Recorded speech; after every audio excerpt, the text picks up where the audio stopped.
నేను నా school and college డేస్‌లో సమ్మర్ హాలిడేస్ వచ్చినాయంటే వెంటనే ఇంకా పెద్దమ్మ వాళ్ళ ఇంటికెళ్ళిపోయేదాన్ని. ఇంకా స్టడీస్ అయిపోయి, మ్యారేజ్ ఇంకా అసలు ఇక్కడికి రావడమే అవ్వలేదు. 5 ఇయర్స్ పైనే అయిపోయింది ఇక్కడికొచ్చి.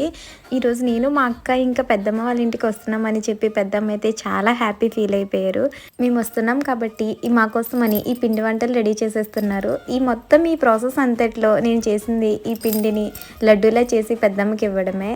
ఇలాంటి పిండి వంటలు ఎన్ని చేయమన్నా అప్పటికప్పుడు మా పెద్దమ్మ భలే చేసేస్తుంది వెంటనే. అసలు టైమే తీసుకోదు అండ్ అంత అలసిపోయినట్టు అలా కూడా ఎప్పుడు ఫీల్ అవ్వదు వంట చేయడంలో అయితే. మేమైతే వీటిని అరిసెలని పిలుస్తాం. మీరైతే ఏమంటారో కమెంట్ చేసేయండి. ఓన్లీ ఈ అరిసెలతో మాత్రం ఆగలేదు మా పెద్దమ్మ. నేనైతే మా పెద్దమ్మ వాళ్ళ ఇంటికి వెళ్ళేటప్పుడు చాలా ఫ్రీగా ఏమీ లేకుండా వెళ్ళాను. అక్కడి నుంచి మా ఇంటికి వచ్చేటప్పుడు మాత్రం చాలా పెద్ద లగేజ్ తీసుకుని వచ్చాను. తనైతే మా అక్క, మా పెద్దమ్మ వాళ్ళ అమ్మాయి. దీన్ని చూస్తే మీకు ఏమనిపిస్తుంది? నాకైతే అలావుద్దీన్ అద్భుత దీపంలా అనిపిస్తుంది.